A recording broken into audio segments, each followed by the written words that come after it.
Αβραμίδου κερδίζοντας το χρυσό μετάλλιο στους αγώνες που έγιναν στην Ταϊλάνδη. Η ίδια κάνει επίδειξη των δυνατοτήτων της με αριστοτεχνικό τρόπο, όπως λέει μάλιστα η αυτοάμυνα είναι απαραίτητη στην εποχή μας, καθώς παραμονεύουν πολλοί κίνδυνοι, ιδιαίτερα για τις γυναίκες.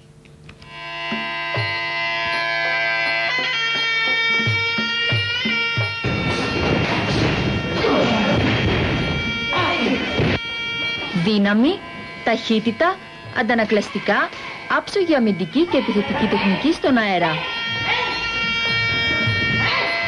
Μια κυρία που έχει τους άντρες του χεριού της, αφού όποιος κάνει το λάθος να της επιτεθεί, δείτε τι παθαίνει.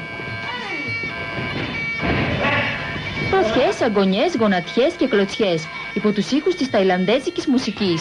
Είναι τα όπλα της 28χρονης Μέρης Αβραμίδου σε μια πολεμική τέχνη, όχι και τόσο γνωστή στην Ελλάδα, το Muay Thai.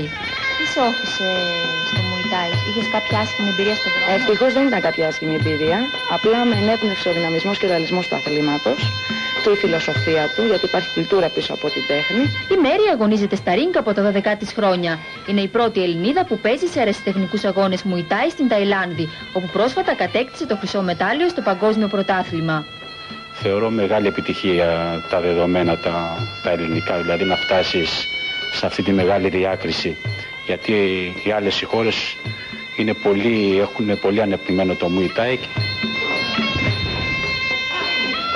Κατά τη διάρκεια του αγώνα η Μέρη φοράει ένα ειδικό κορδόνι στο μπράτσο που λέγεται πρατσία και ένα κορδόνι στο κεφάλι που λέγεται μονγκόν, και τα δύο αποτελούν στοιχεία δύναμης και καλοτυχίας. Η ιστορία του Muay Thai ξεκίνησε πριν από 1000 χρόνια στην Ταϊλάνδη. Φιλοσοφία του, η άσκηση του σώματος και της ψυχής.